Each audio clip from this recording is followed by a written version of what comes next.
Isang dagok na naman sa puso ni Kaylin Alcantara ang muling gumising sa kanyang damdamin. Isang pait na tila naging pamilyar na sa kanya matapos ang ilang beses na pagkabigo sa pag-ibig. Kamakailan lang, tuluyan ng kinumpirma ni Ogie Diaz sa kanyang showbiz vlog na hiwalay na nga umano sina Kaylin at Kobe Paras, at ang tunay na dahilan sa likod ng kanilang paghihiwalay ay ang matinding sakit ng pagtil. Ayon kay Ogie, mula raw sa isang mapagkakatiwalaang source, may third party sa panig ni Kobe, isang babaeng sangkot umano sa bagong buhay na tinatahak ngayon ng dating cager bilang part owner ng isang sikat na bar. Hindi na bago sa publiko ang makitang nagmamahalan sina Kaylin at Kobe. Naging bukas ang dalawa sa kanilang relasyon. Pinuno ng mga matamis na larawan ang kanilang mga Instagram account. Kasama sa beach, mga date sa restaurant, at sweet messages na talaga namang kinilig ang marami. Ngunit tila isang araw, napansin ng mga netizen ang biglaang pagbura ng mga larawang ito.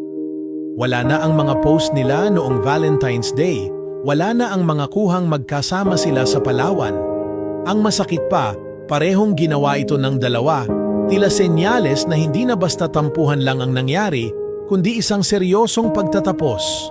Ang lalong nagpasakit sa fans ay ang lumabas na tsismis mula sa mga taong malapit kay Kobe. Ayon sa kanila, tila hindi talaga nagbago si Kobe sa imahe nitong babaero, isang playboy na kahit gaano pa kaganda o kabait ang babae sa kanyang piling, ay tila hindi pa rin kayang irespeto ang relasyon. Muli na namang binalot ng panghihinayang ang puso ni Kaylin na ilang ulit na ring sinubukang magmahal ng totoo at buo. Mabigat sa dibdib ang balitang ito para sa mga taga-suporta ni Kaylin, lalo't sariwa pa sa alaala ang naging paghihiwalay nila ni Maevie Legaspi. Isa ring naging publikong relasyon ang kanila na inakala ng marami ay mauuwi sa pangmatagalan. Ngunit gaya ng kay Kobe, nasaktan din si Kaylin sa huli. Hindi man detalyado ang naging dahilan ng breakup nila ni Maevie. Ang malinaw ay pareho silang nasaktan at si Kaylin muli na namang iniwang basag ang puso. At dumating si Kobe na para bang liwanag sa gitna ng dilim. Sa mga panayam, maririnig kung gaano ka-proud si Kobe kay Kaylin. Laging binabanggit na she's amazing, na she makes me happy. Ngunit ngayon, tila lahat ng iyon ay napalitan ng alinlangan at panlulumo. Kung totoo man na may ibang babae na sa buhay ni Kobe, sa kabila ng lahat ng ipinakita at ipinaglaban ni Kaylin, ito'y hindi lang pagtataks, kundi isang masakit na paglapastangan sa tiwala ng isang babaeng ilang ulit nang nilabanan ang sakit ng pag-ibig. May mga nagsasabi na baka nagkaroon lang ng misunderstanding.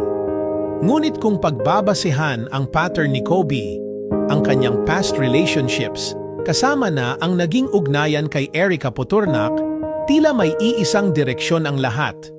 Hindi siya handa sa pangmatagalang relasyon o masasabing hindi niya pa kayang panindigan ang salitang pagmamahal. Sa mga fans ni Kaylin, ito ay hindi na lang simpleng chismis. Isa itong trahedya ng puso ng isang dalagang sa murang edad ay natuto ng masaktan, umiyak at tumayo muli. Isang babae na sa kabila ng kabataan ay puno ng tapang, determinasyon at pagmamahal sa pamilya, sa karera at sa taong minahal niya ng totoo. Sa ngayon, tahimik pa rin si Kaylin. Wala siyang post, wala siyang pahayag. Pero sa kanyang pananahimik, ramdam ng lahat ang bigat ng sakit. At sa bawat larawan niyang mag-isang ngumingiti, sa bawat TikTok video na tila pilit na nagpapasaya ng sarili, kitang-kita ang kwento ng isang babaeng sugatan ngunit lumalaban. Deserve mo ang tunay na pagmamahal, ayon sa isang fan. Hindi ka para sa lalaking hindi marunong magpahalaga. Marami ang naniniwala na darating ang araw na muling ngingiti si Kaylin, hindi dahil may bagong pag-ibig, kundi dahil natutunan niyang mahalin ang sarili ng higit pa sa sinuman. At kung may isang bagay na napatunayan niya sa gitna ng lahat ng ito, ito'y ang kanyang katatagan. Hindi siya ang uri ng babae na basta na lang magpapatalo sa sakit. Sa bawat hiwalayan, sa bawat luha, siya'y mas lalong tumitibay. Mula kay Maeve hanggang kay Kobe, ang kwento ni Kaylin ay isa ng paalala. Ang totoong ginto ay hindi natitinag kahit ilang ulit man itong subuking basagin. Sa bandang huli, baka nga may dahilan kung bakit hindi siya para sa mga lalaking iyon. Dahil baka nga mas mataas pa ang planong nakalaan para sa kanya. Isang pag-ibig na hindi na kailangan pang tanungin kung totoo at hindi kailanman kailangang ipaglaban mag-isa.